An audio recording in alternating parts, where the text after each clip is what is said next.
자, 안녕하세요. 자, 비버쌤의 금요일 고전 특강입니다. 2주차입니다. 우선은 코로나 때문에 2주차부터는 어쩔 수 없이 영상으로 수업을 하게 됐습니다.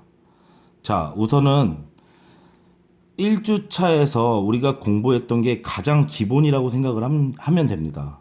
자, 가장 기본. 그 가장 기본이라는 게 무슨 뜻이냐면 수능과 관련돼서는 이 정도만 알면 된다. 이겁니다. 그 이유는 뭐냐면 우리가 공부할 때는 현대 국어를 중심으로 문제가 나오기 때문에 그렇습니다. 현대 국어. 당연히 중세 국어나 근대 국어의 기본적인 내용은 알아야죠. 하지만 우리가 여기서 특강을 통해서 공부하는 건 실전 감각을 익히기 위한 문제와 관련된 문법 체계와 내신으로 들어갔을 때 좀 더 구체적인 내용을 보기 위한 겁니다. 그러니까 표기에 따라서 너무 신경을 안 쓰셨으면 좋겠어요. 그러니까 그게 무슨 얘기냐면 옆에 보면은 어떤 사람은 사람을 이렇게 아자로 적는 사람도 있고 누군가는 같은 시대인데도 불구하고 아래 아자로 적는 사람도 있을 겁니다. 이건 뭐냐면 지금 우리나라가 굉장히 문맹률이 낮죠. 그쵸? 그러니까 웬만한 사람들은 다 글을 읽고 쓸 줄 안다는 얘기입니다. 근데도 불구하고 문법 표기나 이런 것들을 잘 모르는 사람들이 많아요, 분명. 그건 무슨 소리냐면 그 당시에도 완벽하지 않은 문법 체계였고 바뀔 때마다 바로바로 사람들이 이런 것들을 익히지 못했을 것이다 라는 걸 항상 생각해 두고 있어야 됩니다. 그렇기 때문에 기본 외에는 나머지는 다 뭐다? 나머지는 다 주어질 것이다. 보기에서 다 주어질 것이다 라고 생각을 하면 됩니다. 자, 우선은 우리가 지금 특강이 좀 미뤄지다 보니까 교재에서 훈민정음이라던가 또는 조사 아니면 어미 또는 높임법 이런 것들이 먼저 나간 상태예요. 먼저 나간 상태이기 때문에 빠르게 정리를 하면서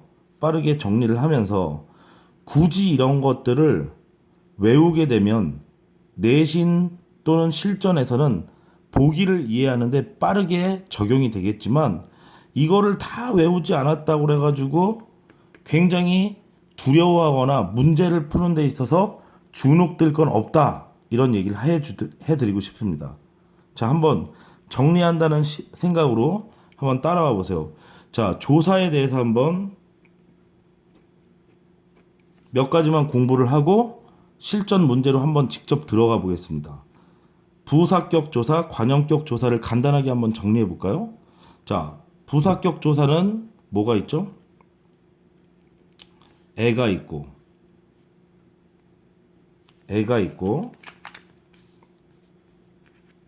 그 다음에 얘가 있습니다. 자, 이럴 때는 항상 받침이 있는지 없는지, 항상 문제는 어떻게 나오냐면 받침이 있느냐 없느냐. 받침이 있느냐 없느냐는 다른 말로 뭐라고 얘기해요? 끝말이 자음으로 끝났느냐 모음으로 끝났느냐 똑같은 얘기죠. 그쵸? 자, 그 다음에 마지막 음이 이 모음으로 끝났느냐 또는 이 외의 모음으로 끝났느냐 또는 자음으로 끝났느냐. 항상 이런 것들을 중심으로 해서 문제가 형성됩니다. 그러면 다시 말해서 여기 부사격 조사 얘가 나와 있으면 이것들도 분명 이런 형태와 연결이 될 수밖에 없는 겁니다. 그러니까 애는 양성 모음, 애는 음성 모음, 그리고 얘는 이 모음 뒤 정도로 이해를 하면 됩니다. 자, 그럼 예를 들어볼까요? 바다라는 단어가 있습니다. 바다라는 단어. 바다라는 단어는 원래 바랄입니다. 그럼 이때 애가 오겠죠. 그쵸? 애는 왜 왔습니까? 여기 양성모음 아래아가 찍혔기 때문에 애가 온 겁니다. 양성모음 아래아가 찍혔기 때문에. 근데 항상 이런 식으로 단어가 적히는 경우는 없습니다. 우리가 배우는 건 뭐예요? 중세국어. 그러니까 당연히 연음, 이어적기가 됐겠죠. 그래서 리을은 일로 가서 이런 식으로 표현이 됐을 겁니다. 바라레, 바라레. 이해되시죠? 자, 그 다음에 A일 경우에는 굴허. 그러면 우선은 여기 어라는 음성으로 끝났죠.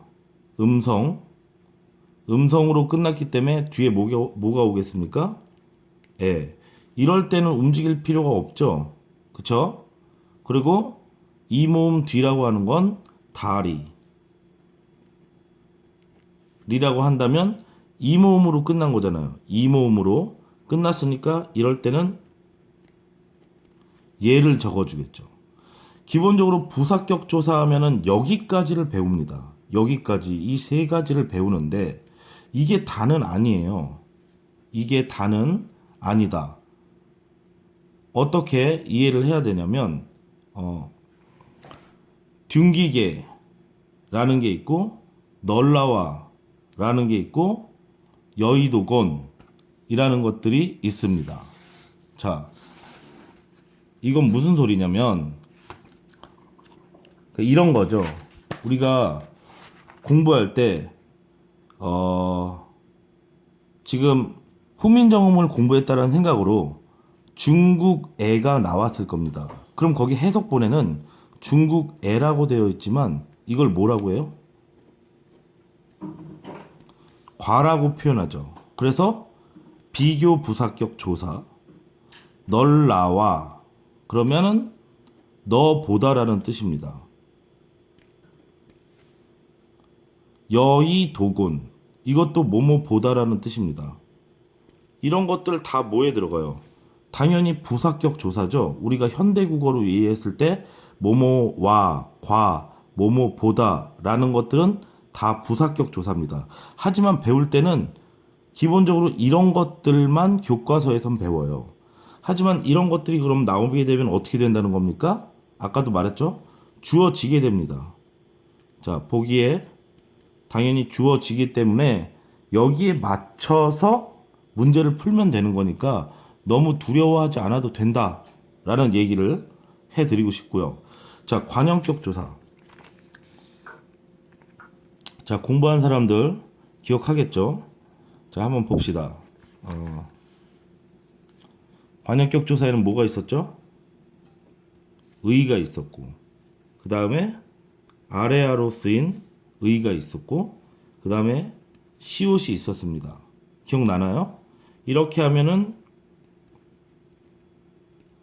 유정명사가 됐고, 유정명사. 그 다음에 시옷일 경우에는 높임이거나 높임의 대상이거나 아니면 아예 무정명사일 때입니다. 보통 유정명사를 뭘로 생각하면 돼요? 사람이나 동물. 무정명사는 다리, 하늘 뭐 이런 것처럼 생명이 없는 거라고 생각을 하면 되는 거죠. 그쵸? 자, 그런 상태에서 한번 예시를 한번 적어볼까요? 남의 물건 이렇게 해볼게요. 그러면 남 이렇게 적겠습니다. 남, 의, 뭐 물건 X라고 칠게요. 그러면은 여기 이 의가 올 수가 있나요? 의가 올 수가 있나요? 자, 얘를 좀 바꿔볼까요? 아니 바꿀 필요는 없겠네요. 남이니까 이게 지금 뭘로 끝났습니까? 아로 끝났죠. 그러니까 여기는 의로 시작하는 단어가 올 수가 없는 겁니다. 왜요? 항상 모음조화 맞춰주는 거 알죠? 그러니까 여기는 아래야 의가 오고 넘어가겠죠, 미음이. 그래서 남, 아니 이렇게 써야겠죠. 남해, 남해. 이해되시죠? 자, 그런 다음에 높임으로 한번 해볼까요? 무정이나 높임이나 무정 같은 경우에는 한자로 한번 써볼게요. 쉬운 단어. 대왕이 있다고 쳐봅시다. 대왕. 대왕 같은 경우에는 분명 높임이지만 시옷이 받침으로 들어갈 수는 없어요. 그러니까 옆에 써줘야 되는 겁니다. 그래서 대왕의 X 이러면서 뒤에 명사가 나오겠죠. 근데 이런 경우도 있습니다. 우리 훈민정음을 기본으로 해볼게요. 나란 말싸미 기억나죠? 그러면은 이거 어떻게 썼어요? 나라의 말이 이런 뜻이었는데 이때는 시옷이 밑으로 들어간 경우죠. 그쵸? 시옷이 밑으로 들어간 경우입니다. 나라의 X 이런 경우에는 무정 얘는 높임 표현 이런 식으로 이해를 하면 되겠네요. 자, 그런 다음에 이 나라와 관련해서 또 다른 얘기를 한번 해볼게요. 우리가 이제 목적격이랑 주격과 관련된 문제를 풀 건데 이 나라 같은 경우에는 이런 경우가 생깁니다.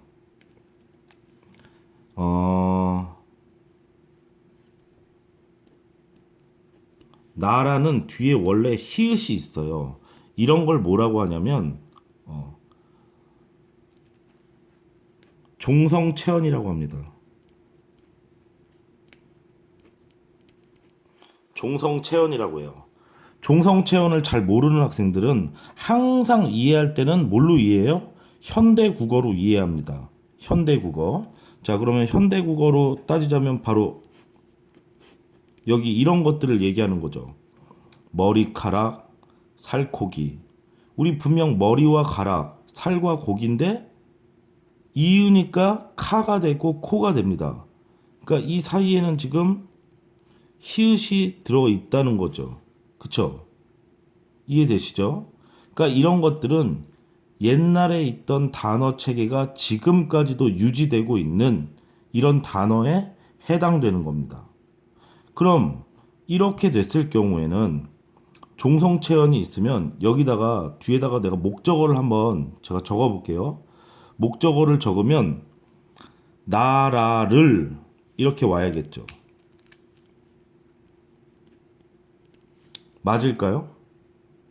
원래 끝이 모음으로 끝나면 르이 오는 게 맞습니다. 나라. 근데 여기 종성체언 히읗이 있다라는 걸 치면 얘가 아니고 음성으로 와야겠죠. 을로 와야겠죠. 을로 와야겠죠. 그래서 얘는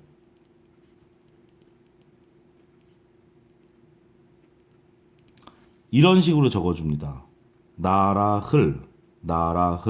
마지막이 뭘로 끝난 거예요? 히읗으로 끝난다고 생각을 하기 때문에 을로 적어주는 겁니다.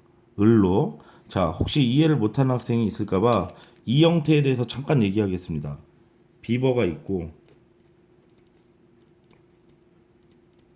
수달이 있습니다. 지금 현대국어를 잠깐 설명하는 거예요. 자, 비버 같은 경우에는 받침이 없고 수달은 받침이 있습니다. 자, 아까 전에 얘기했었죠.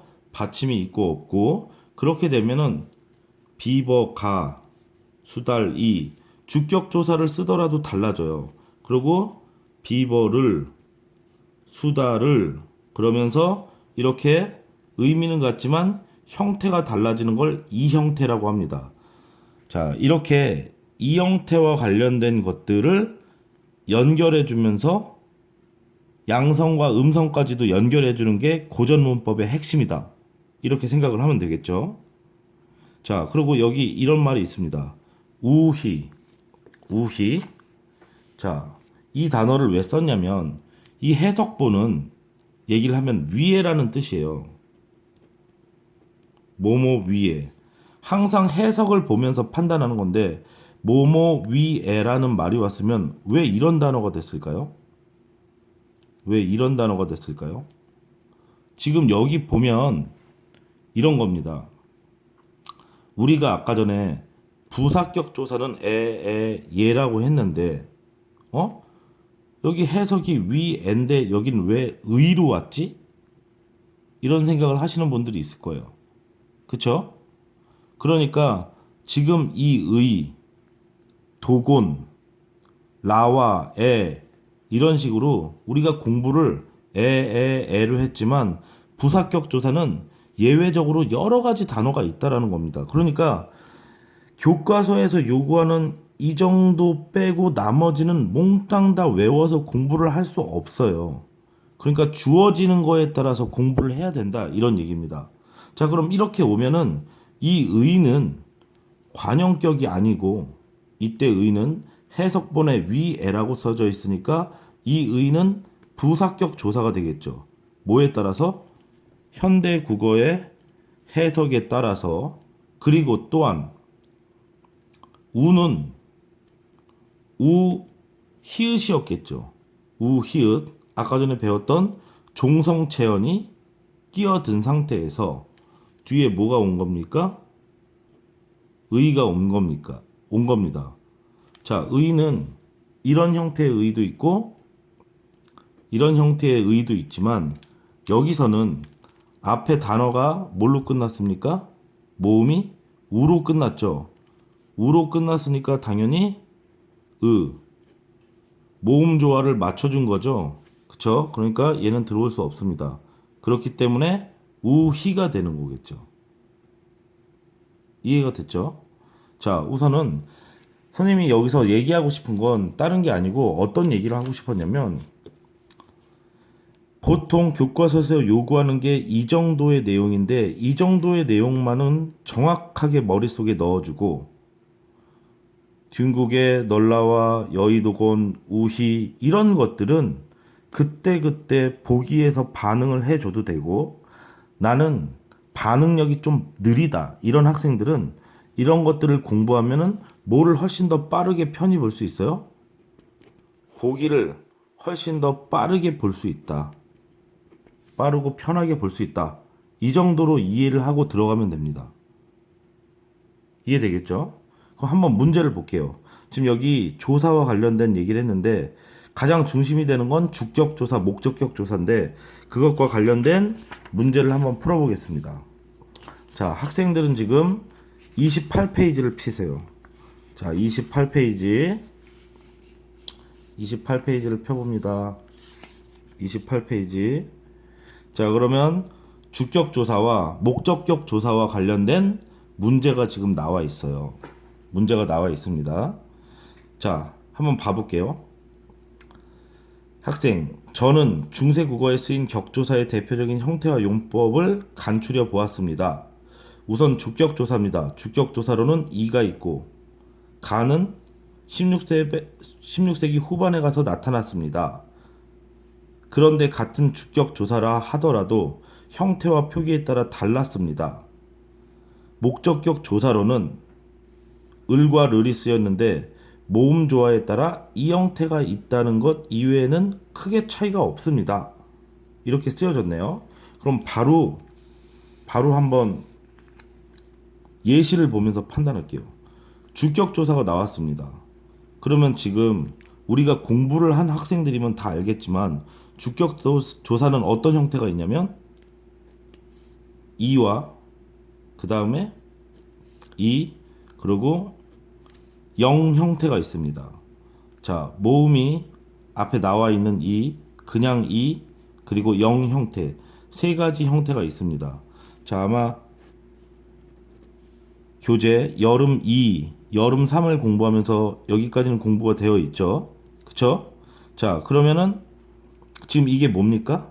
앞에 받침을 항상 보라고 그랬죠. 사람이었습니다. 그러면 자음으로 끝났을 때는 누가 옵니까? 이가 오는 거네요. 그쵸? 부처입니다. 부처니까 기본형은 부처예요. 부처는 잠깐 얘기를 할게요. 부처는 여니까 이 플러스 어의 형태입니다. 그러니까 이로 끝난 게 아니죠. 이로 끝난 게 아니고 어로 끝난 겁니다. 어로 끝난 거.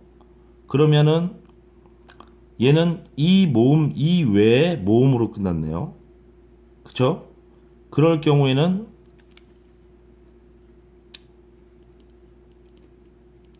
이외의 모음으로 끝났을 때는 이 형태가 온다는 거고. 자, 여기는 지금 시조라는 단어입니다. 시조. 자, 한번 여기다 써볼게요. 시조. 그러면 이것도 뭐예요? 이 모음 이외의 모음으로 끝났죠. 그쵸? 근데 여기 똑같은 건데 왜 두 개를 써줬을까요? 왜 두 개? 당연히 한글에서는 붙여서 쓴다는 거죠. 붙여서 부태가 되는 거고 한자에서는 옆에다가 적어준다 이겁니다. 자, 붙인다, 뛴다, 붙인다, 뛴다. 이 차이 때문에 지금 같은 인데도 두 가지 형태를 제시한 겁니다. 이해가 되죠? 자, 그 다음에 밑에 다리, 너희. 자, 마지막이 뭘로 끝났어요? 이 형태로 끝났죠.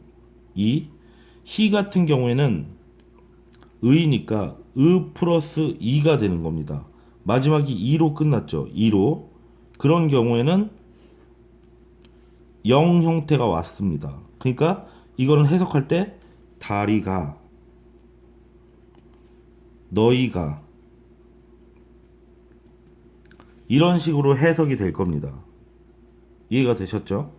자, 밑에는 그대로 한번 읽어보고 그 다음에 목적격 조사를 한번 예로 보겠습니다.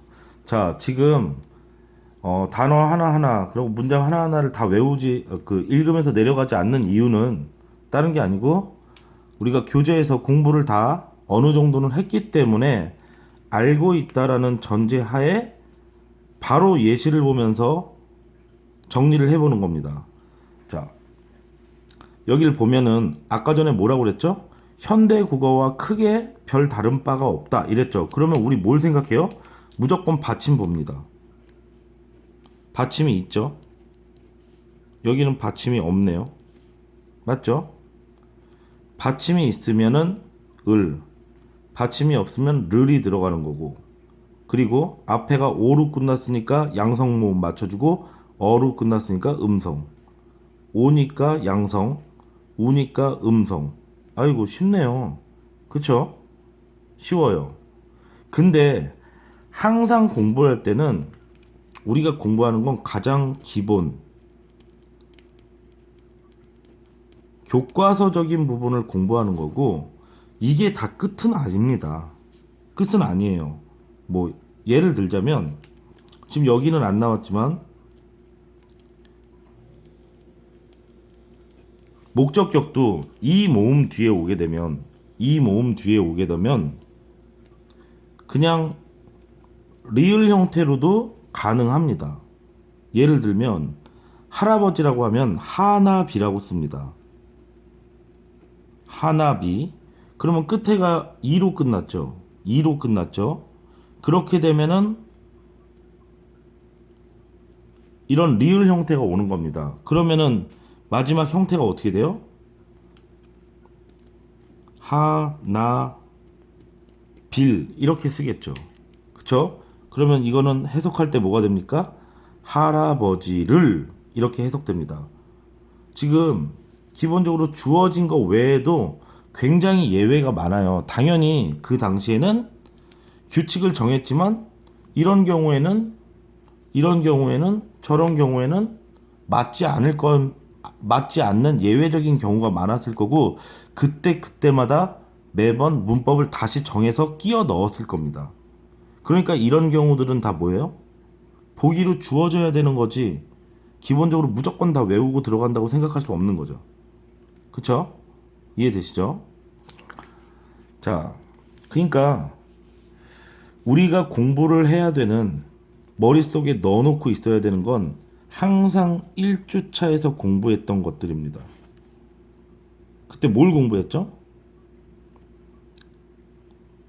팔종성, 칠종성 받침이라던가 아니면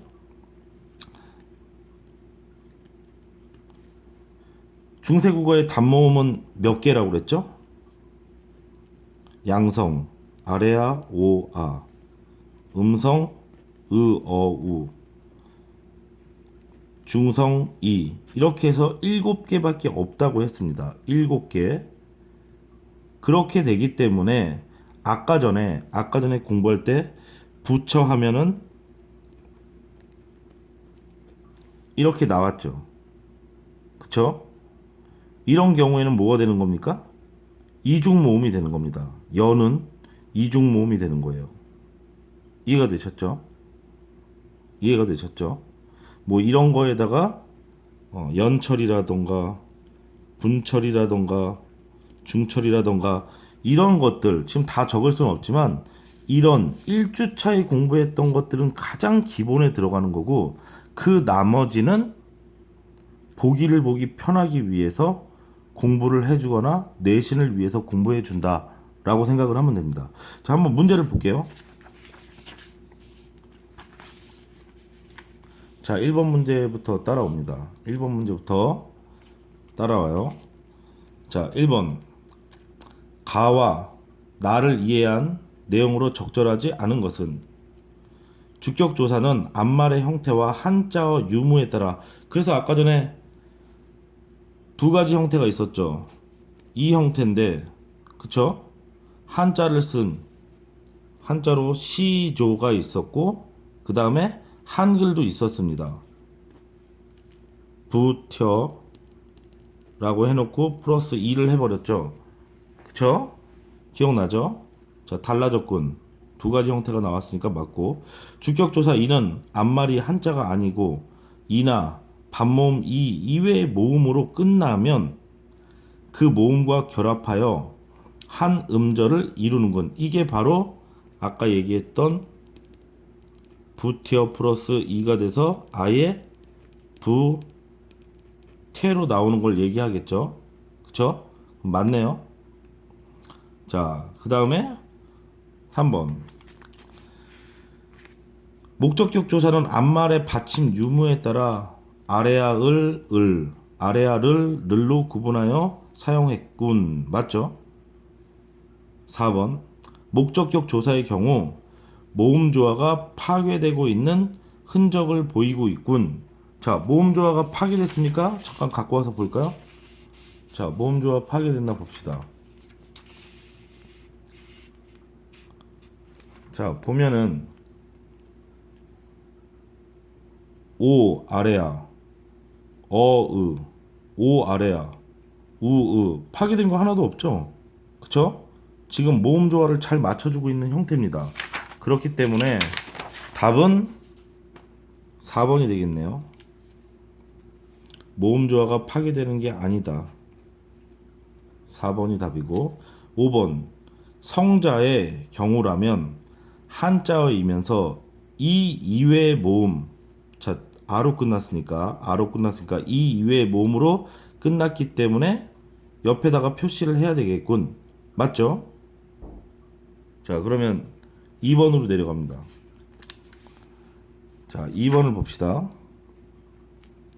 발표 자료를 참고해서 사례를 정리한 것이다. 적절하지 않은 것은 그랬어요. 지금 여기는 이렇게 나와 있지만 앞에서 현대어 풀이를 해줬습니까? 앞에 지문에서 현대어 풀이를 안 했으니까 이건 신경을 너무 쓸 필요 없어요. 이 정도는 그냥 참고만 하라는 거고 우리는 어디만 보면 돼요? 이것만 보면 되죠. 여기서 여기를 잘 넘겼는지 이 부분만 이해를 하면 됩니다. 정확히 따지면 표기만 똑바로 이해해도 답이 나오겠죠. 자, 말씀. 원래는 말씀이니까 자음으로 끝났기 때문에 이가 오는 거 맞고 그 다음에 거우루. 거울이라는 얘기인데 끝이 우로 끝났어요. 이 모음 이외의 모음이니까 이가 오죠. 붙여서 표현합니다. 맞죠? 선해이 그랬습니다. 선해이 그러면은 선해에다가 이가 온 형태네요. 그쵸? 그러면 이거는 뭘로 끝난 겁니까 지금? 얘는 이 플러스 어가 돼서 여가 되고 여기다가 이가 한 번 더 들어와야지 해가 되는 거겠죠. 그러니까 이 모음으로 끝난 겁니다. 이 모음으로 끝난 거기 때문에 이 모음으로 끝난 형태이기 때문에 지금 얘가 오면 안 되고 뭐가 와야 돼요? 0 형태가 와야 되겠죠. 0 형태. 얘도 한번 볼까요? 우선 끝이 뭘로 끝났어요? 2로 끝났으니까 얘도 2로 끝났으니까 제로 오는 거 맞죠? 그쵸? 0 형태. 노미는 마지막 받침이 미음에서 넘어간 거니까 자음이죠. 자음은 말씀이랑 똑같이 2. 그러면 답은 3번이네요. 얘만 틀렸네요. 2가 아니고 0 형태로 와야 되겠다. 자, 이해되시죠? 자, 다음 영상에서는 순경음 비읍이랑 그 다음에 반치음에 대해서 문제 실전을 한번 풀어보겠습니다.